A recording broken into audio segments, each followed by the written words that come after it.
অবিকল ইংলিশে কথা বলতে পারে অনেক মানুষ আছে না, মুসলিমদের ভিতরে অবিকল ইংরেজিতে কথা বলতেছে, অথচ তিলাওয়াত করতে পারে না কি? কথা বলেন কি? ইংলিশ। কবরের ভাষা ইংলিশ, বাংলা। তাহলে কি মনে আছে তো? কোরআনটা কি ইংরেজি না বাংলা? আরবি।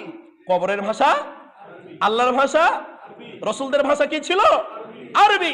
যদি কবরের ভাষা হয় আরবি, প্রশ্ন করা হবে আরবি, সবকিছু আপনার আরবি, আর মুসলিম হয়ে পবিত্র কোরআন তেলাওয়াত করতে পারেন না, আপনার আমার মতন মুসলিম এই পৃথিবীতে তো না থাকাই দরকার। এই মুসলিম দিয়ে কোনো কাজ হবে?